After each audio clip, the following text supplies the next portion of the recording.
O governo do descondenado está destruindo as contas públicas e levando o Brasil rumo à falência. Quem está dizendo isso não sou eu, são os técnicos do próprio governo. Ontem, matéria em destaque no Estadão. Pode faltar dinheiro para pagar as contas já em 2027, admite o governo. Quem poderia imaginar, não é mesmo?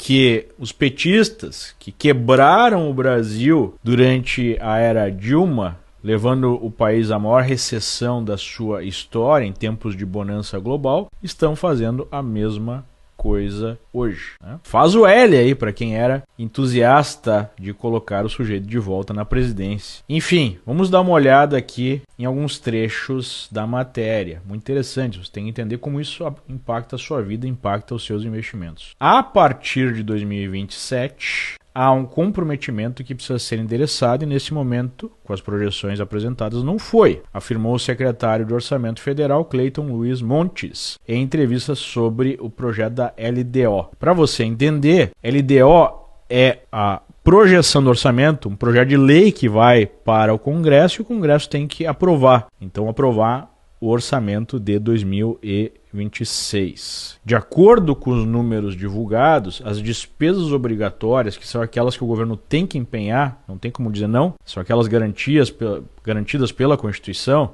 saúde, educação, a previdência, as bolsas e tudo mais. Essas despesas somam 2,39 trilhões em 26, 2,53 trilhões em 27, 2,67 trilhões em 28 e 2,84 trilhões em 29. Já o espaço para as despesas não obrigatórias será de 208 bilhões em 26, 122 bilhões em 27, 59 bilhões em 28 e 8 bilhões apenas em 29. O que significa? Que aquele espaço no orçamento para o governo definir onde colocar o dinheiro, sei lá, para construir estrada, para qualquer outro projeto, eles vão caindo para zero. E a gente pode ver aqui que a trajetória da dívida pública faz com que se atinja 84% de endividamento em relação ao PIB já em 2028. Um número altíssimo que tem crescido desde que acabou o governo Bolsonaro. Por quê? Porque nós temos um governo perdulário. A única coisa que o PT sabe fazer, que a esquerda em geral sabe fazer, é aumentar os gastos públicos e colocar mais despesas obrigatórias no orçamento. Mas há um aspecto ainda mais nefasto. Em 2026, o governo precisa pagar 115 bilhões em precatórios. O que são precatórios? São processos ao longo de décadas que o governo perdeu,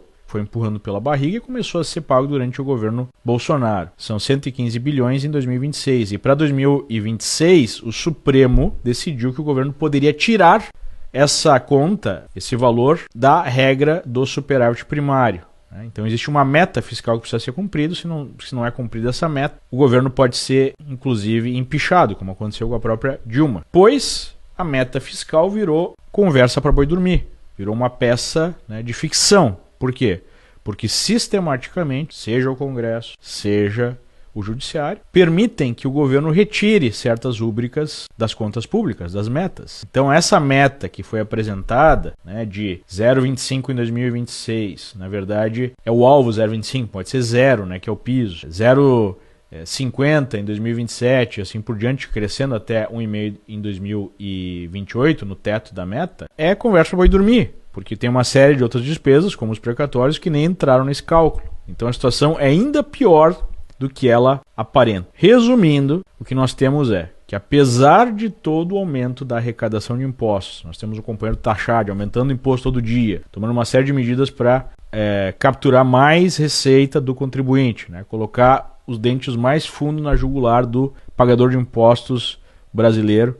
Mesmo assim, não há como fechar essas contas, porque o governo só aumenta de tamanho, porque o Estado só aumenta de tamanho, que é a lógica da esquerda. E também por causa disso, porque a gente sabe que quando o imposto passa num determinado patamar, no Brasil já deve ter passado, a arrecadação acaba diminuindo, porque você mata a atividade econômica, sem tirar toda a ineficiência estatal e a roubalheira disseminada. Você imagina agora, esse pessoal lá de Brasília, que não tem mais preocupação, que possa surgir uma nova Lava Jato, porque está tudo dominado, imagina o quanto não deve estar rolando, né, de festa, de desvio. Então tudo isso gera uma situação cada vez pior. E é por isso que nós temos juros tão altos no Brasil, porque há uma desconfiança de que em algum momento a máquina vai parar e o país de fato quebra. E aí como é que o governo faz? Ele só aumenta o endividamento.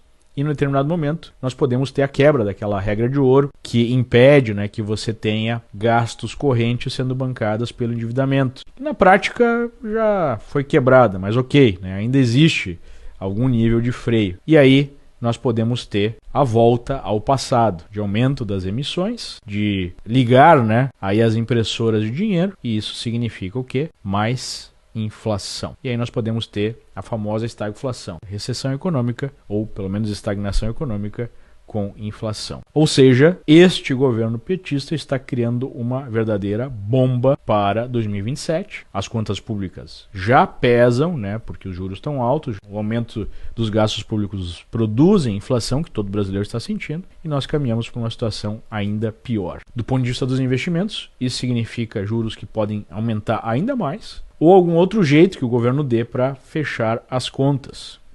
O companheiro Alckmin, por exemplo, estava sugerindo tirar alimentos e energia da inflação, né? Daí você pensa, poxa, eu tenho aquele investimento lá do Tesouro que paga IPCA mais 8, é excelente, estou protegido. Só que daqui a pouco o cálculo do IPCA muda. É só uma das formas que o governo tem para sacanear o investidor. Então, muito cuidado com isso. Isso sugere que você precisa, de fato, ter proteção. E a única proteção possível é diversificando os seus investimentos no mundo, em outras moedas, em outros ativos, porque no andar da carruagem as coisas irão muito mal no Brasil.